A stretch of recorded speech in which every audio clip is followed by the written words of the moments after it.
Welcome everybody to Writers Morning Out. This is a free gathering of all writers of any genre, of any level, sponsored by the North Carolina Writers Network. Just a couple quick announcements before we start. If you are not one of our presenters, if you would just make sure that you're muted, please, so that we don't have any external noise. Couple of quick announcements from the network. The spring conference will be April 18th in Greensboro. It's a one-day conference. So I'll put in the chat here in just a moment the link to sign up for that. There is also the Randall Jarrell Poetry Competition. The deadline for that is March 1st. So, Les, if you have any more poems you'd like to submit, that might be a good place. And then the online class for March is titled Place as Setting, Character, and Spark in Creative Nonfiction. And that's led by Greg Bottom. So I will post the link for that as well to sign up for that class in March. Today we have two of our very own Writers Morning Out members, Leslie Selbst and Louise Dolan, to present on understanding literary magazines. Louise has a Bachelor of Arts from North Carolina State University. She has a master's degree in Romance Languages from UNC and an MFA in Creative Writing from Mount St. Mary's University in Los Angeles, where she currently lives and enjoys spending time with her grandchildren in Los Angeles and in Wisconsin when possible. She enjoys gardening, reading, and exercising.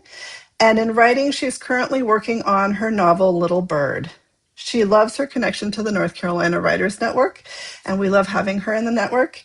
And she tries to attend as many events as possible with living on the West Coast. Leslie Selbst has co-authored a memoir titled Surviving the Storm. He's also had many publications recently, including Babushkas, The Chosen People, Just Desserts, No Parking, A View from My Window, First Contact, and The Runaway. Leslie has a bachelor's and a master's degree from the New York City University system. He has taught high school biology and advanced placement environmental science in New York City for 38 years and has the last two at the prestigious Churchill School. He was a Manhattan Teacher of the Year. And both of these teachers are here with us today to teach us about understanding literary magazines. So unless anybody has any questions before we begin, I welcome everybody, and just a quick reminder to mute yourself if you're not speaking, and we will go ahead and get started. Les, do you want to go first? Okay, Okay. I will do that. So let me try and share screen.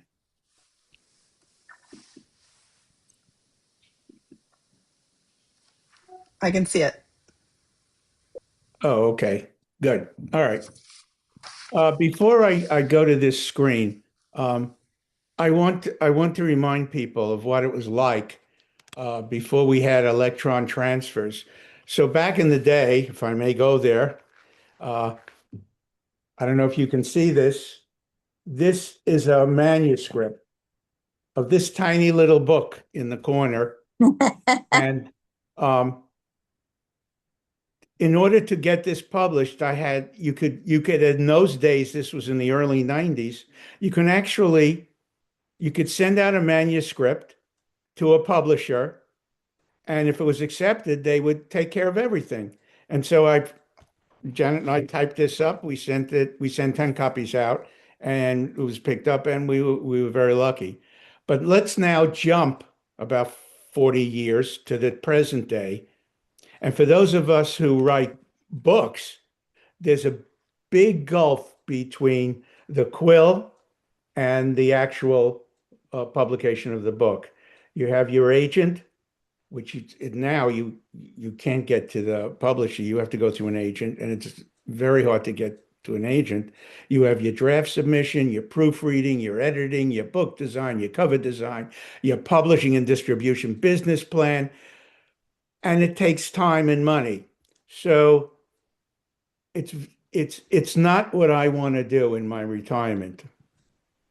So when Penny came to see me, speak to me about doing this little thing about what I do to get published in magazines, and I have to tell you, there's no special magic sauce for this. I don't know what I'm doing. I just send out a story, and sometimes it gets picked up, it doesn't. But I thought about it, just like this fellow here, and we all know who he is. This is a Norman Rockwell Post cover that he was stuck, just like Penny stuck me, because I didn't know how to go about this. So I thought I would reverse engineer what I had done over the last couple of years to see if that was of help to anybody. And this is what I've learned about short story submission.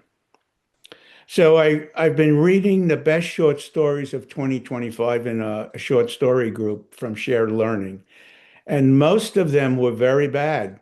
And I was really surprised because all of the PhDs in literature that were part of this group, we all came away with not understanding about 80% of the stories. So I figured I could write short stories. So if I wrote short stories, I could apply directly to the magazines and the anthologies and didn't have to go through that rigmarole you saw before. And the advantage was you don't need an agent, you don't need any of that other stuff. And since I'm retired and lazy, this was the way to go. So it's not a great investment for the editor. So they're more inclined to publish your story. They don't have money in it or just a tiny space. And it's not as great an investment for me, so I can get to write more stories. And if they get published, you gain experience and confidence, which is always good to have. So I have to tell you, up until recently, I wrote a lot, 2 to 4 hours a day, and I write what I want. I have an eclectic taste.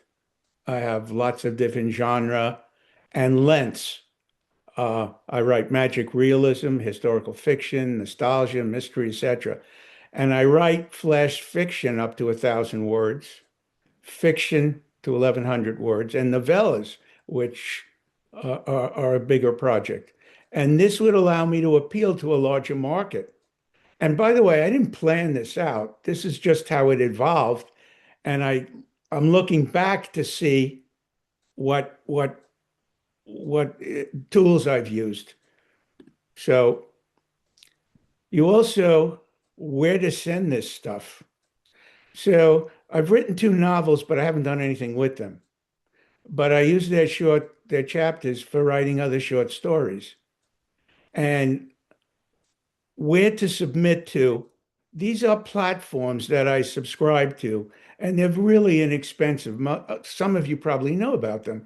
Duotrope, Scriptfolio, Writers and Poets, and Writers Digest. And this is the best short story version that I'm reading in this course I'm taking.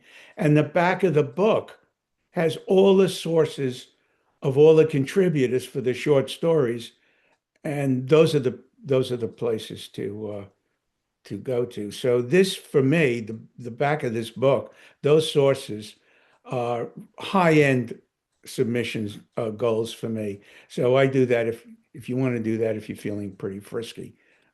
I'm not that frisky. So this is what a duotrope format usually looks like. They send you a whole list of possible uh, sources to submit to. And it's much longer than this. I just put a few of these in. And I don't know whether during my trials I clicked it on one of these and it worked fine, but I'm afraid to do it now because I might lose you guys. Uh, I may get kicked off. But you can see what they're basically like, uh, paying publications, non-paying. And I put this down. If you click on the one below, which one was it? Oh yeah, Terrors and Tales. It's a magazine. Uh, it gives you a lot of information of what they want. Are you feeling frisky? Should we try? I may get bumped off. It's not worth it. Let's continue. So if you go to any of these platforms, they're self-explanatory.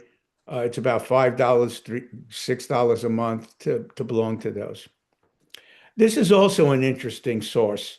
I filled out a questionnaire for poets and writers a couple of months ago, and as a reward, they sent me a guide to literary agents. And I'm sure that if you send to them, you can get this. It's one of their publications, and it has lots of interesting stuff for you.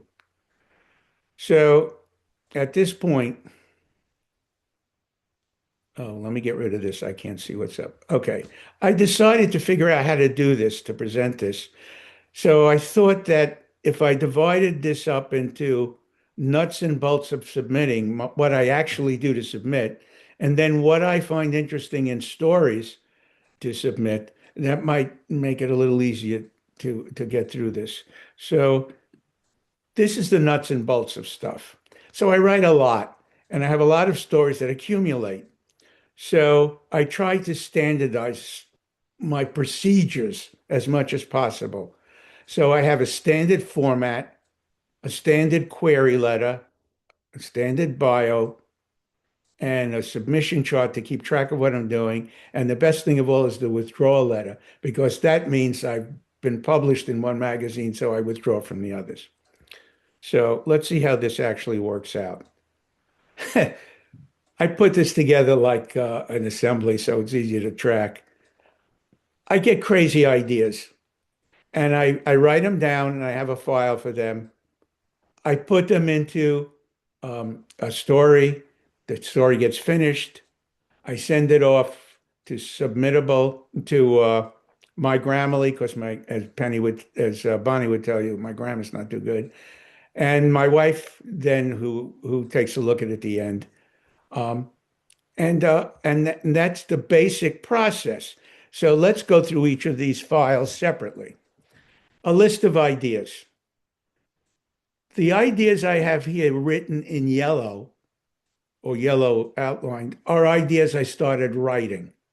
And I jump around to different stories as the list, this is the list of ideas. As they ruminate, I may all of a sudden get an idea and I'll go back to that file and I'll write a page. So in this case, the crazy ideas. What color is a zebra? Black on white or white on black? Zebras are actually animals with patterns that are black on white. And this resulted in a whole story about an elite group of black zebras and a love story between black pattern individual and a white individual. Brain in a bottle, I think I've mentioned to you before. This one I think is interesting, and I'm going to to do something with it. Archaeologists are digging in for a layer for dinosaur bones that's 60 million years old, and he comes across a bottle with a message in it. How did the bottle get there? It opens a whole kind of thing here. Some dream catcher, okay, you know what that is. But this dream catcher is magical. It catches dreams, and you sell the dreams to lonely people. Sometimes it's just a phrase or a title that stimulates an idea. So someone recently in a group I was with, all old people, lamenting that life is wasted on the young. And immediately I thought, wow, I was adult during my first life, a partial idiot in my second life, and only in my third did I begin to understand. That was a great first line for something, so I wrote it down, and I'll eventually get to it. And don't forget the title. Sometimes a really nifty idea can come from a title. So I don't want to spend too much time on this stuff. So here's the process. These are currently stories that I am writing, and they are filed. Um, the Beast is an interesting one. I'm not going to get into the story because I don't want to take too much time. But I've written the first chapter on this, and generally when I do that, um, I'll send the first page off if we have a slush pile thing and see what you guys think of it. This is one that is finished. It's a full story. I'll send it off to my Grammarly because they put they correct my spelling and they put the commas in the correct place. And then Janet will read it, who's pretty good at stuff, and then I'll send it out. So all magazines require a certain manuscript format.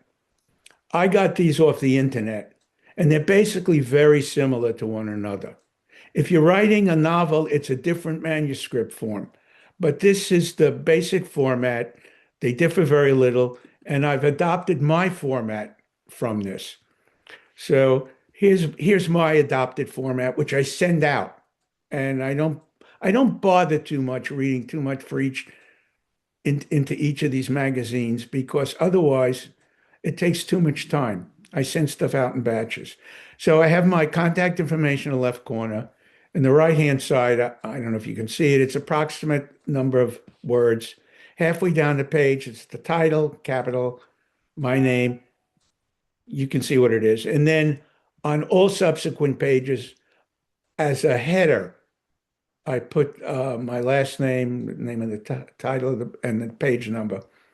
And one of those formats I showed you suggested putting this email address in with the header so people can contact you. I don't think that's necessary if it's an electronic filing, but if it's a paper filing, then it's a good idea because pages get lost. So that's basically that format. You know, these are works that are ready to go out for me. And the nest gets crowded. You got to part with your kids. So you got to send them out. So you need a query letter and a biography. This is my standard biography. Remember, I'm standardizing everything. So I don't have to think about stuff. So it's basically their submissions edited. If I know the person's name, I put it in. I'm seeking a home for this case, it was a flash fiction story, First Contact in Capital. That was placed, by the way, uh, at 300 words. Um, thank you for your consideration, my contact information, my biography. And then after that, I like to put in two sentences to show I'm a human being. I'm not a computer program, so it's kind of cute. Retired biology teacher. I have a cat and a wife, the regular stuff people have. And then I adapt it for different stories. So if the story is longer, and I'm having trouble placing this one, I love this story, but I'm having trouble placing it. I write a little bit about what the story is. It's a cantankerous, well, I'm not going to read it, but depending upon the length of the story, that is how much I put into the query letter. This is how I keep track. Very simple. I write the name of the publication, and I send stuff out in batches of five to five different same story, five different magazines. The editor's name. If there's no editor's name, I just put editor. The date was submitted, the fee. Usually they're $3. Sometimes it's a contest, it's a little more. The response and the withdrawal, if I did that. Rejections. Don't fret the rejections. We all get them. Look at these. Harry Potter, 20 times. Stephen King, Carrie, 80 times. And the Chronicles of Narnia, 800 times. So don't twiddle your thumbs. Get back to writing. Dust off your withdrawal letter. There's a lot of discussion here as to what kind of writer we are. I'm a pantser and a planner because I start a story from that list. I don't know where it's going to go. Sometimes I'll paint myself into a corner and I'm stuck. But if you're going to submit to any place, you really need a story that has some qualities to it. And by looking over the stories that I had gotten submitted, I came away with some of the things that we all know about. Tracy Crow has told us about this stuff, but in reality, it's what was found in some of these stories. William Faulkner was reported to have said that a novel was easier to write than a short story, which was easier to write than a poem.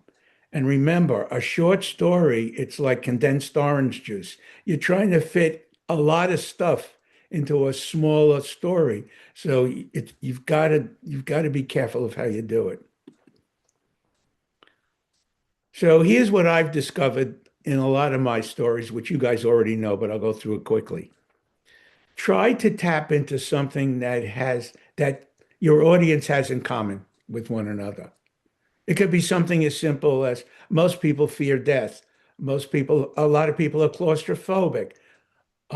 People love pets, things of that nature, and try to connect with that in your story. Uh, can the reader see themselves in the character? In First Contact, and you guys saw this, I think in a slush pile. This was a 300 word um, flash fiction piece, which, by the way, got picked up, and it was only 300 words, and it took place in a laundromat at a budding romance, but it had a quirky ending. The first few lines are really important. Orient the reader, time, space, and situation. Build the plot quickly.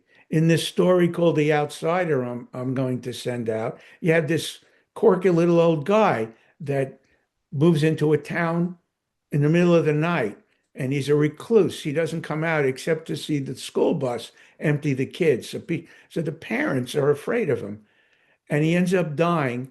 And the protagonist in the story leads the police in and finds, this is in the first 3 pages, a picture of a 7-year-old daughter that was taken 35 years prior. So it builds, there's something going on here, and people want to see what's happening.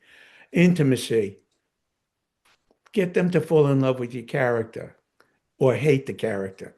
And give the character flaws. I like to give the character flaws.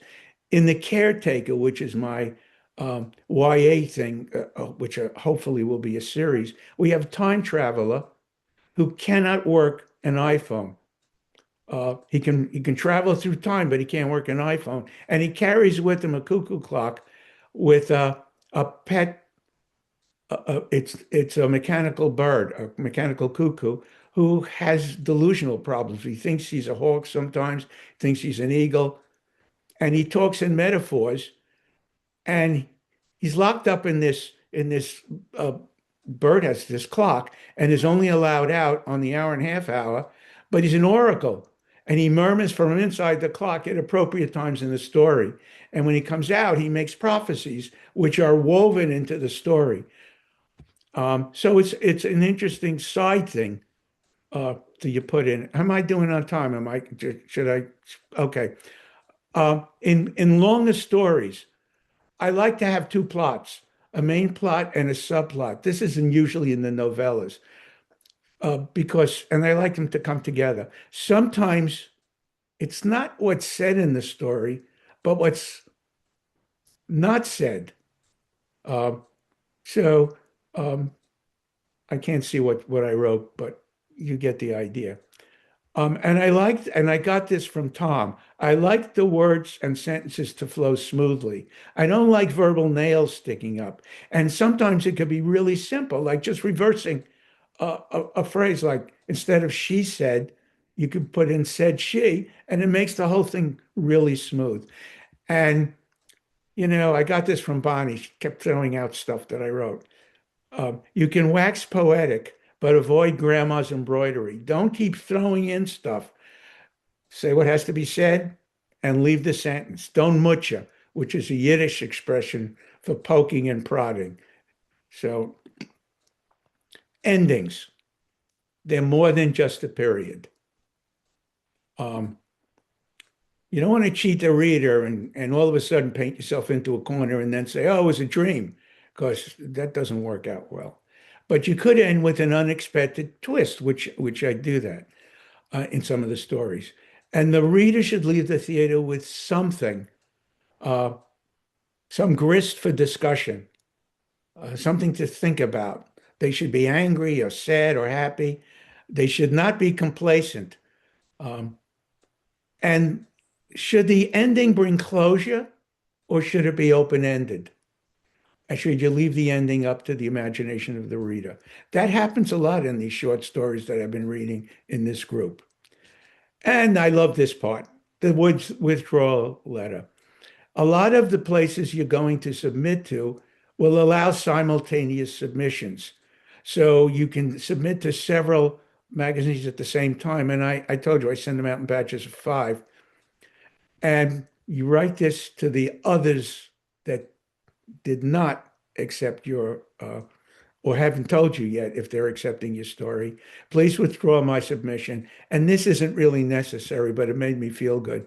So I put it in as it is being printed in another magazine. So you were too late, guys. You missed out. So that was the withdrawal letter, and a postscript. This was in the New York Times 2 weeks ago. All of those short paperbacks, those short stories you find on magazine racks, they are shuffling towards extinction. So, ReaderLink, the country's largest distributor of books in airports and bookstores and big box stores like Target and Walmart, announced they would stop carrying these altogether. You can still find them in places, however, but as a format, it's pretty much over, which is another reason for you to apply to magazines and anthologies because you don't want to get hooked into running the expense or the editor's not going to go into the expense of a big hardcover book that he's going to not be able to sell. So that's my presentation for what it's worth. Thank you, Les. That was wonderful. Um, Maybe we'll take just 2 or 3 minutes if anybody has any direct questions for Les before we move over to Louise. Well, either it was pretty bad or I did such a great job. I think it was fantastic, Les. Oh, Tom has a question. Yeah, Yeah, no. just wanted to say real quick, thank you. I got a lot out of what you had to say. Got lots of notes here. My question, very simply, is uh, what kind of, when you submit, what kind of format? Is it always PDF or how do you? Yeah, it's PDF. It's PDF. Okay, okay. Just wanted to hear that. Thank you. Aquanetta, you had a question? Oh, you're muted. No question. I just wanted to say great job, Les. I really Okay. picked up a lot of good things. Thank you. Yeah. Thank you. Anybody else before we move on? Okay, Louise, I will hand it over to you. Fantastic. Les, thank you so much for that wonderful introduction. Mine is just going to kind of recap things and not be nearly as pretty to look at. Let me go to, let's see, do I hit share first? How did I do that? Yeah. Yeah, share first. Okay, hold on. Oops, go that way. Great. And then we'll go to, let's see. Yeah, here we go. And click on that and then share. Okay, there we go. Great. So I'm going to basically recap what Les Let's has see, talked Louise. I about. still see a dark. Oh, there it is. Okay, it came Is it up. up? Yeah, And it's up. and just after, is everybody else able to see it? Just somebody nod. Yeah, I think so. I see Okay, lots of cool. heads nodding. Good, good. Well, I'm so glad Les went first because now I can just recap what he said. Very, very, very nice. And I think Penny, you're able to send these out afterward, right? Yeah, I was going to send them out if that's okay with you both. It's okay with me. I was thinking that you would. So I checked all the websites, so they should be clickable, once you get them or easy to cut and paste in. First of all, I just want to start out here with submissions, how to know who to submit to. I think the best way to do it, though I know some people disagree with me, is to be reading other people's work. And once you find authors that you admire, that you feel are similar to how you write, take note of where they're submitting their work. You can look at the backs of novels and other fiction that you're reading, where they thank everybody. Yeah, it's a great place to go to find literary agents, editors to work with, as well as where they've published in the past. Look at their list, and then there it is. There's a list of literary magazines right there that have published similar works. So, be sure to check there. It's a great way to compile a list. And it certainly is how I compiled my lists, which have legal pages full of lists of literary magazines so that when I'm ready to send a story out, I can do like Les does, 5 or 6 at a time or 10 at a time. Look at the publishing history of these authors you admire and emulate. Take note of where they have published their works. Look at the literary review magazines themselves. Read them. Now, Les, you just said that you don't read them as that much. I do always read at least a copy or two before I send them one of my stories. because I feel that it's a waste of their time and mine to send them a story. And, you know, they usually charge something for it. If you're sending out 10 at a time at $3, $4, $5 a piece, you know, it's some money. So I always look at the magazines first, see what they've been publishing to make sure that my stories line up with the kind of thing that they're looking for. And if you go to their headmast, the masthead, I mean, you know, for the magazine, they'll tell you exactly what they're looking for as well. So, you know, if your story doesn't seem to fit in with that description, then there's no point in sending it to them. Take note of their previous publications, add these magazines to your list, and then start following them because they all have submission platforms and dates. They're not just open for submission. Usually they're open for 6 or 8 weeks at a time, maybe for a couple of months, maybe, you know, 3, 4 months at a time, but then they're closed after that. So you'll want to kind of start a calendar where if there's a certain magazine that you'd really like to get your story into, you'll take note of its submission dates, keep that on your calendar, and then when it comes up, you're ready to send your story there. Um, Another great place to be listed immediately, and I'm sure many of you already are, is Submittable. You want to be sure that you have an account with Submittable. Though even though I have an account with Submittable and I track my submissions there, etc., I also have, I'm just going to hold this up. I have a folder because I like to see things in paper, and I have a accounting book, a ledger book. Here, I'll just open to a blank page, or you know, one of these multi-column ledger books, and I keep track of my stories that way. Each ledger page has one story on it, and I keep track of where I've sent it, and then across the top, using the same kind of information that Les has on his presentation, you know, the genre, when you sent it out, what it costs to post it there, and then the response at the end. And of course, most of them are rejections. You know, I find that if I send a story out up to a total of 12 times, there's a very good chance it'll get published at that point. So, you know, I'm 1 out of 12. In my MFA classes that I took regarding literary magazines, they said you should shoot for 1 out of 20 submissions, that's a kind of average. So I think if you're really careful with picking where you send them, your average will be better. But you just have to get used to the fact that you're going to get rejected way more than you're going to get accepted. And it has nothing to do with your story. It has to do with all the other details of that magazine and who's reading it and what they want for that submission and all of that. So if you go down to D here, subclub, duotrope, and new pages, D, E, and F, are 3 locations that you can log into. Subclub has some free information, but they've switched over mostly to a minimum fee.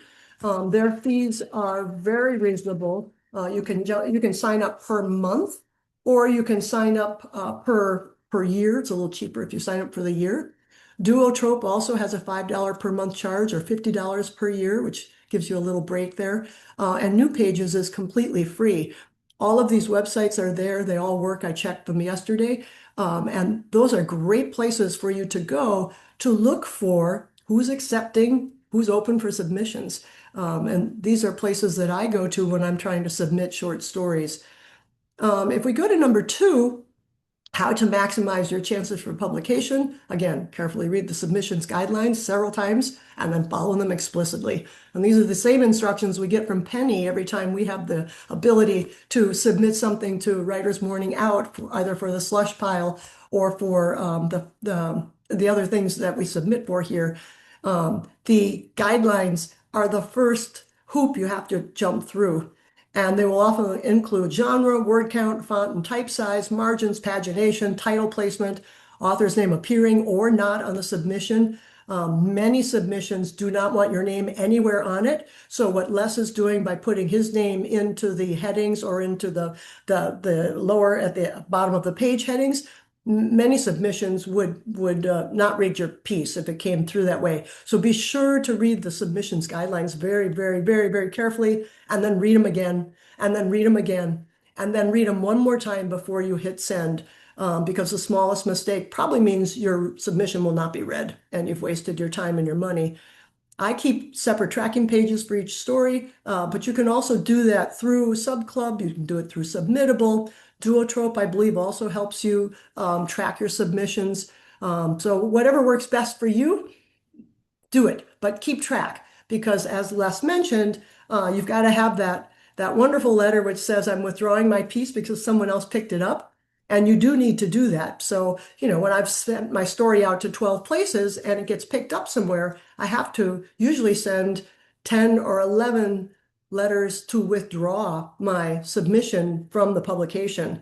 It's a courtesy to them, but also I do believe that if you don't do that and word gets out, at that particular place that did accept your piece too late, that you didn't bother to tell them it had already been published, I think you go on the never publish again list. So at least I feel like that. So you need to kind of honor the system.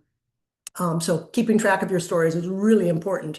And I do find that when I was juggling during the year after, the 2 years after I finished my MFA, I published about 8 stories in a year, like a year and a bit. And keeping track of, I think it was about 15 stories out to 12 different places each. I can't hold all that in my head. It's impossible. So it has to be written down somewhere. Make a note of any editorial responses that you do get, Part C here. A lot of times, or sometimes anyway, editors will actually write to you and tell you that they really liked your story, and that it just didn't fit with the format for this particular edition for them, but that they would love it if you sent them some more work. So be sure to read those rejection letters. Some of them are form letters and you know it, but sometimes they're not. And if you read between the words, they're saying, we kind of liked your story, but couldn't post it this time. Get back to us. I would say with rejections, like Les said too, you're going to get them. You're going to get more rejections than acceptances. But as I say and see here, think about your story as a piece of real estate that you're seeking to sell to the right buyer. Just as we stage a house before putting it on the market, we need to stage our stories. Look at the title, the ever important first paragraph, first page. Have you gotten the reader's attention? If not, what can you do to dress the story up a little bit, especially if you want it to go to a particular genre? This is where you are now the salesperson. In other words, you've switched hats. You've gone from the creative writer to the salesperson of that story. And you have to kind of approach it with a whole different mindset. And rejections, they're just part of the game. And if they bother you or make you sad, then you need to toughen up a little bit. You got to tell that salesperson that rejections are just part of the process. I can imagine that many of you here listening, most of you, probably all of you, have bought and sold a house at some point in your life. And you know that it's a process. And a lot of people turned your house down until the right person came along. Or maybe you turned some buyers down because you didn't want them in your house. Anyway, look at selling your story as kind of like selling a piece of property, that you're looking for the right person to buy it. And become the salesperson for the story, not the protagonist, not the heartfelt part of it, but rather put your salesman hat on and now try to find a place for that story. Assume a rejection simply means that this time your story didn't meet all the variables, and then send it to another press. If an editor declines your story with a please send us more of your work, do that.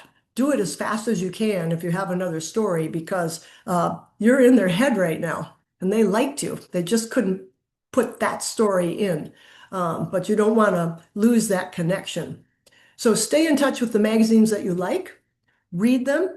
Many of the magazines that I've worked with have comment sections at the end. Read other people's stories, respond to them. Be sure to give everybody all your attention as a writer. Support the writing community as much as you want them to support you. Let me go to another page. I'll stop share and then I will go back to share here. I've got one more page. Let me do that. There we go. See if I can figure out which one it is here. About Subclub. Is that it? Yeah. and share. Great. And tell me when, there it is. Does everybody see it? Yes? Yep. Hmm. Perfect. Great. So, and Penny will send you this sheet too. This is just a little more information about Subclub, Duotrope, and New Pages. Subclub I've belonged to as a free member. And they have shifted since I joined them as a free member. And I think now if I were actively trying to sell my short stories, I would probably pay the $10 a month and join and maybe give it 3 months. So I'd invest $30 and actively pursue Subclub for 3 months, looking at all their suggestions week after week after week. And you can cancel at any time, so you're never locked into it. And Subclub simply gives you many, many emails throughout the week with lists of literary magazines that are accepting and open for submissions.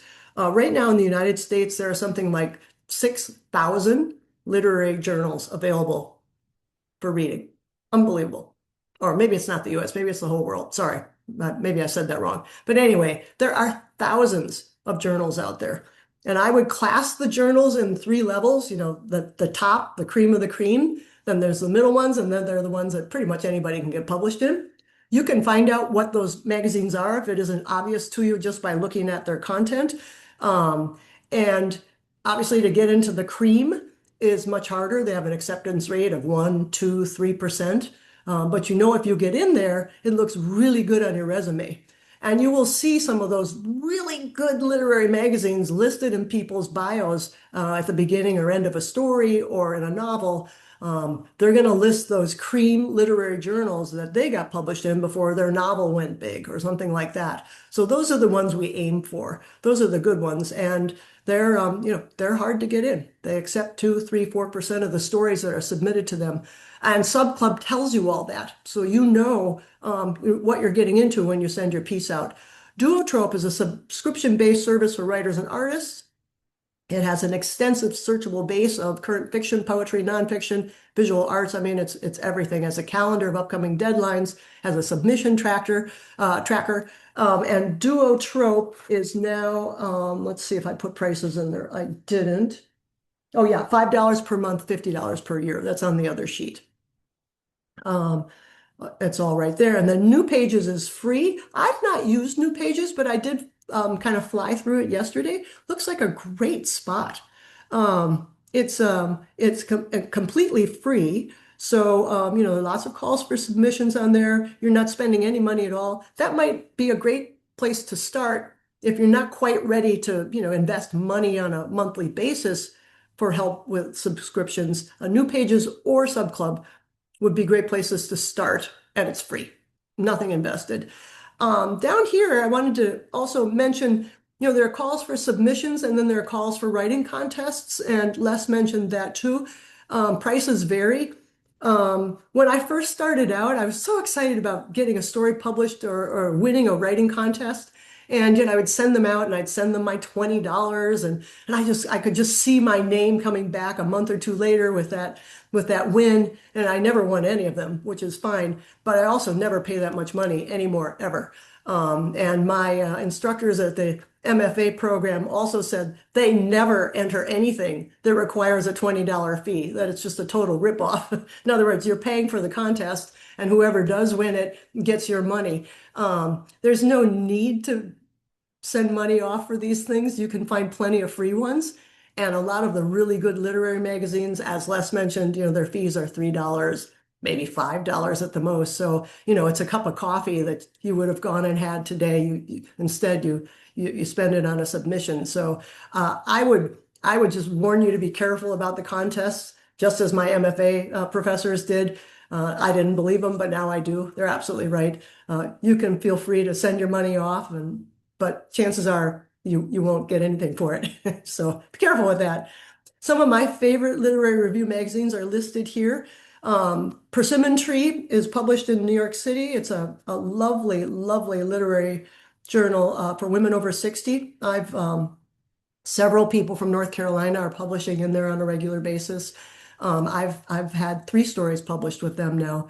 And it's just a great read. Every month when it comes, you're happy to open it up and read the stories. It has fiction, nonfiction, it has poetry, and it has art. And they have a little marketplace too where you can buy things. Great magazine. Big Muddy Press is a favorite. I've not gotten one in there yet, but I'm trying very hard to do it. Chestnut Review is a wonderful magazine, and they also offer to you the ability to have a review by one or two editors if your piece is not accepted for publication. I've done that. I've had some wonderful help on stories, very thoughtful, very kind responses to my work, and it's not expensive. Maybe a $10 or $15 fee on top of the $3 fee to be read in order to get a typed one-page review of your story if it's not published. So Chestnut Review, great spot. A lot of my MFA colleagues too have sung its praises.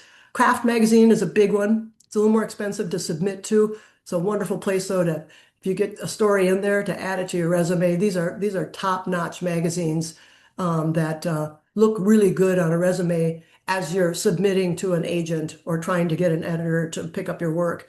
Storm Cellar Literary Journal is another one. Mini Mag is a great one. I had a horror story published in there that I was very happy with. Fiction on the Web is a UK publication. I've had a story published in there as well. This is one where the readers are very interactive, and the writers and the readers, and you'll often get many comments afterward.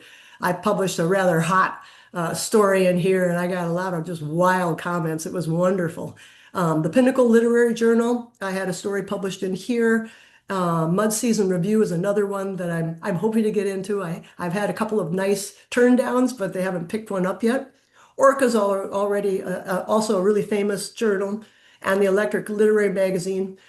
You can pay a little addition here as well to have a good review of stories that are not picked up. And sometimes that's really helpful.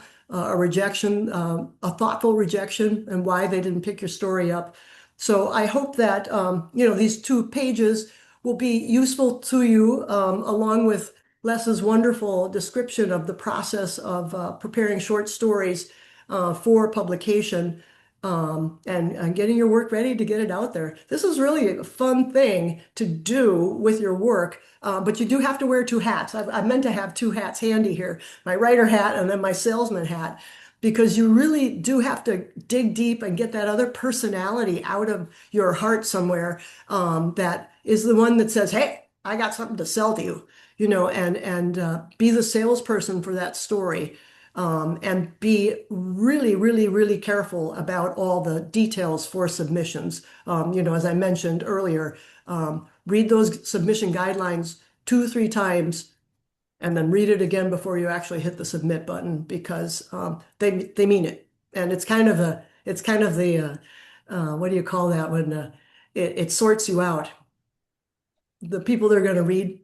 It shortens their reading list if you've messed up on your submission details, because they will not read you. Does anyone have any questions? Here, I'll unshare this.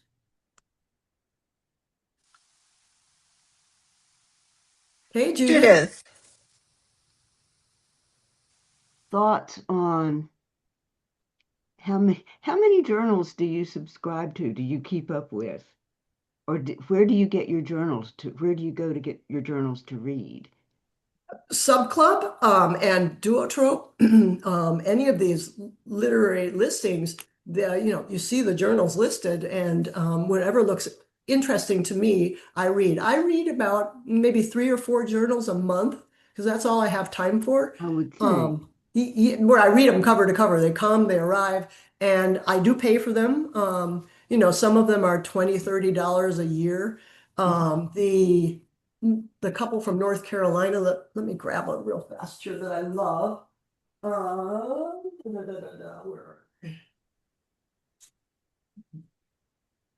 Here we go. North Carolina Literary Review. This is wonderful. And the fact that you're in the Writers Network of North Carolina, you should belong to this. Everybody should belong to this, but you get a real good feel for what's happening in North Carolina, who's writing what. The writing is superb, And you all should be trying to submit to get in here. I mean, this is a wonderful thing to add to your resume. Just a great, great, great, great literary review. And I have a couple of favorites that I read. I also read poetry. Because like Les, I had to take a poetry course in my MFA program, and I would have taken it anyway, but we were required to take it, a poetics class, and it improved my writing 100%. And I also got a couple of poems published, which I was surprised about. But it's such a wonderful thing to stop reading long form and read a couple of poems every day. So I leave the journals as they come. I kind of leave them in my spots where I might sit down so that when I do sit down and have 5 minutes, I read a poem instead of pulling out my phone. Read a poem instead, not on your phone, but actually on a piece of paper where you can see how the poet wanted you to see it on a page. Really important. So supporting these journals is as important as trying to get published in them, I think. It's an important part of our role as writers. We write, we sell, and we support.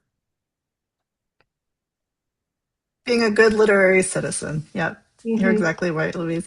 Carol, it Mm. looked like you had a question. Oh, hey, Carol.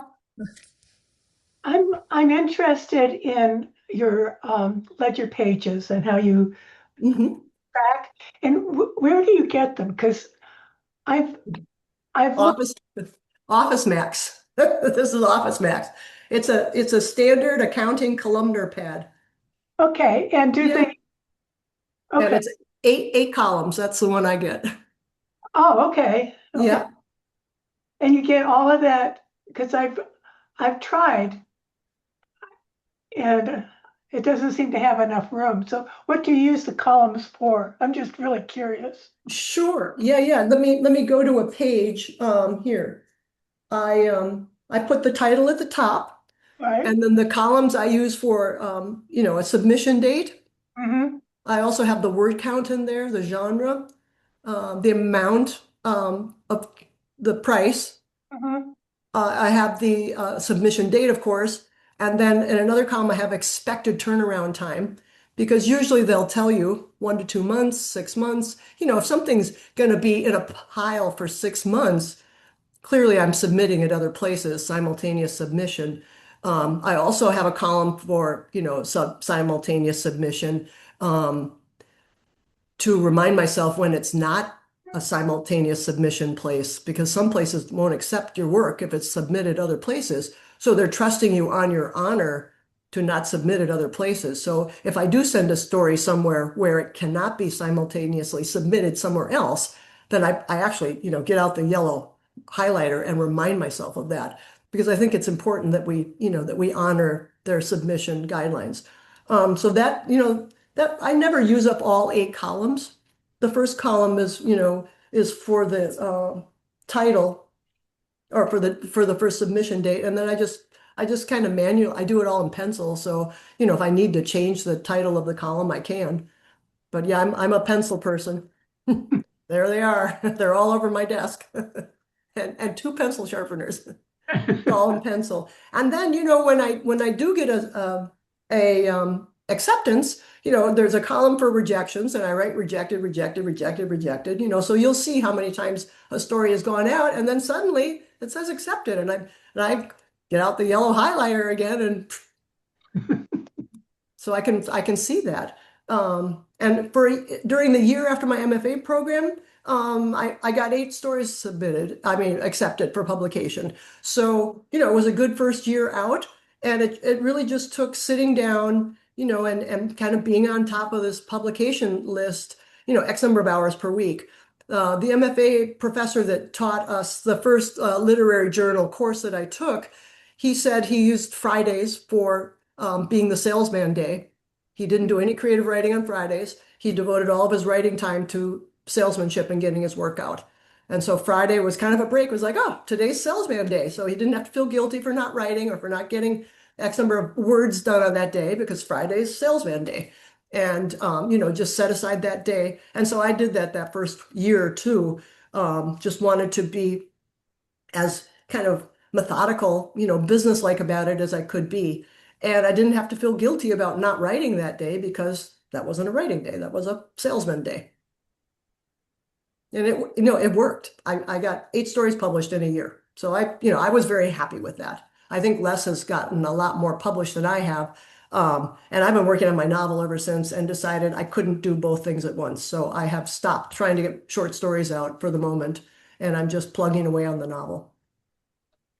Hey, Les. Yeah, thank you, Louise. That was great. Hmm. I just wanted to let you guys know that what Louise said is absolutely true. And just because I standardized stuff and I blew by a lot of stuff because I thought it was running short of time. I wanted Louise to have some time. Um, it's true that I standardize stuff, but I don't look at the details in terms of reading stories in the magazines I subscribe to. But I submit through Submittable. Um, and I always look at the genre and I group my stories for genre and Right. length and other things. So I have categories in general, but I don't send them out. You can't send them out willy-nilly, as as Louise said. You have to there is some conformity that you have to follow. So just I didn't want to give that impression to people who were just going to send stuff out. I don't do that. Um, you can't do that. So, but thank you, Louise. There was a lot of information in there. So I appreciate that. Good. Well, and I think when Penny sends it to you, you'll see all the web links should work for you, so you can cut and paste them into your browser. Oh, and Les, I wanted to confirm with you too that I have a standardized biography, a personal bio. I have a standardized, letter to the editor. I also have all of that, and it's all ready to cut and paste and then modify, for the salesman job that I'm going to do to try to schmooze them into taking my story. In some of my personal bios, I list all my publications, and others I think it's more interesting to them that I'm a grandmother and I garden and I walk by the ocean and think pretty thoughts. It just depends on the magazine that you're trying to get into, and that's Yeah. where that salesmanship comes in, and reading their submission guidelines. What else? Any other questions at all? The longest story that I've been able to sell doing it this way was about 10 pages. So, like 2,500 to 3,000 words. That's the longest story I've ever sold. So, for those of you that are doing novellas and novels and things, that's a whole different ballgame. Carol gave us that wonderful presentation last fall and great information about writing the query letter and trying to find an agent and all of that. And I have that all saved in a file because that's a whole different process when you're trying to sell something longer. What I've shown you today is just for short stories, what I would say under 5,000 words. Les, are most of your stories between 3,000 and 5,000 words? Most of them are a touch longer, but Okay. you know, I would say about rejections, you really shouldn't worry about them too much Mhm. because you may have a really good story, but it may not fit That's in it. space wise Yeah. or for that month. I mean, I've gotten back standard rejection letters, but I've also gotten back some really nice letters and suggestions as to where to place the story, which I thought was very nice. So, we all get Exactly. rejection letters. So. I wonder if anyone here has been on a reading list for a literary journal. I was on the Rush Literary Journal, which is connected to Mount St. Mary's University here in Los Angeles.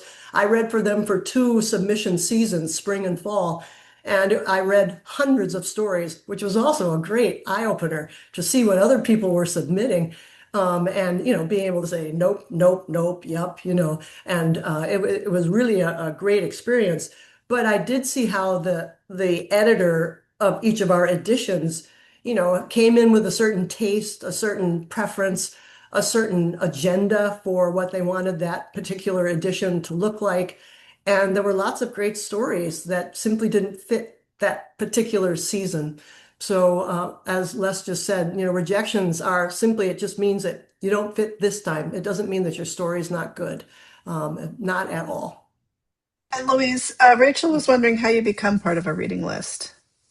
You can, write to the editor I would go to the masthead of a literary journal that you're interested in, or maybe that you've been reading for a while, and write to them with your credentials and maybe what you've been reading and following, and offer to be a reader. I know that with the one that I was a reader with, it's because I was at Mount St. Mary's University, and when they put out a call for readers, I volunteered to do it. It's not a paying job. It's a lot of work. You'll get a dump of stories, like 50 stories, and you have a week to turn it around with comments. So you have to be prepared to read. But I really wanted that experience, and I was still thinking about even, aligning myself with a literary magazine. It's great to be an editor, or not an editor, but a helping editor. There's another word for it, associate editor. And I wasn't sure which direction I was going yet, so I wanted to be sure I'd had that experience. But I think you can just reach out. They're always looking for readers. Many of them are. Thank you. That's really helpful. Mm-hmm. Any other questions before we wrap up? Got a couple more minutes. Les and Louise, thank you so much. We really appreciate it. Pleasure. Big round of applause for you all. I do have two quick announcements before we end. On our website, which my dear husband has been working so hard to do for us, we have a community page set up.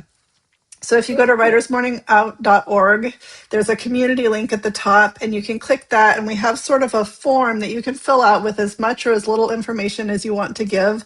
But it might be a place where you could find beta readers, where you could find ways to link up with people who live near you, if you want to form a writing group. But it can be really tailored to how you want to use it. But it will have all of our Writers Morning Out folks in it if you want to join that. So I encourage you to do that. Also, looking ahead, way ahead into May, speaking of literary citizenship, we're going to do our Reading for Writers event. And Megan Church is a local North Carolina writer who has agreed to come talk to our group again. And our book is going to be The Girls We Sent Away. It's a historical fiction book based in North Carolina. So I put the link there in the chat for you as well. So those are the last two things. If nobody else has any other questions or comments, I will send you on your way to enjoy the rest of your Saturday. Les and Louise, thank you again so much for everything. And we will see you all next month. Thank you. Thank you. Fun. Thank Bye, you. everybody. Bye. And that's great news.